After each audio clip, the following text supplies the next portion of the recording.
Okay, let's start. So, a few days ago, a man at ETH Zurich looked me in the eye and told me that at 32 years old, it was already too late for him to build a startup. 32 as a startup event. And what shocks me wasn't his age, it was that he actually believed it. And this wasn't happening in some random cafe, this was ETH, one of the most prestigious technical institutions in the world, the same institution where Albert Einstein once studied. A place filled with researchers, engineers, scientists, and future founders. And yet, in that room, I met someone who genuinely believed that at 32 years old, his opportunity had already passed.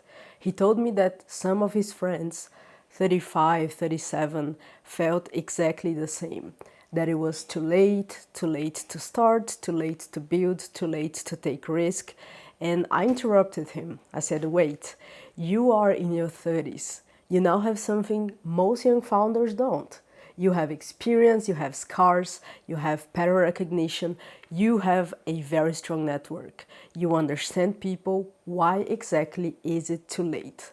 And then he just looked at me and paused. He thought for a second and moved on to the next conversation, as if that belief was already part of who he was.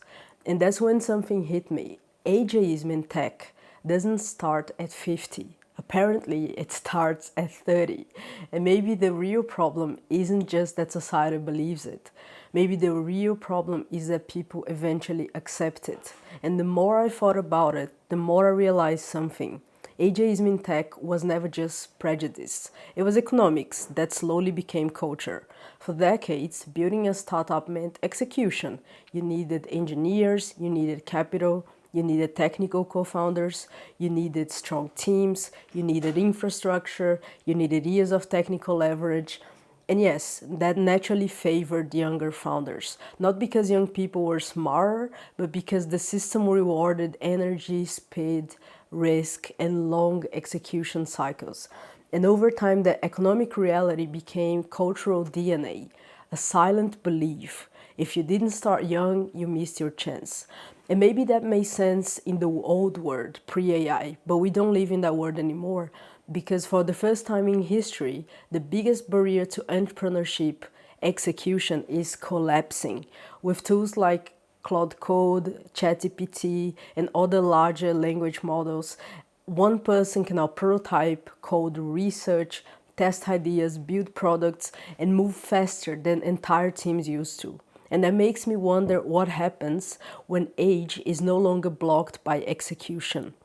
What happens when a 40-year-old can build, a 50-year-old, a 60-year-old, a 70-year-old can build? What will they build? And then my mind went somewhere bigger. I started thinking about Europe because Europe has this huge demographic reality that almost nobody talks about. It's the elderly population continuing to grow. Year after year, millions of people, more experience, more knowledge, more stories, more pain, more understanding of real world problems they face. And yet, so many of them have become ghosts to society. Invisible, isolated, passive, living alone, fighting loneliness, fighting depression, watching the world move on while their knowledge, their experience, their ideas slowly disappear with them. And I started thinking to myself, what if AI could unlock that? What if the next wave of founders doesn't only come from 20-year-olds and teenagers trying to solve problems that they never actually lived through?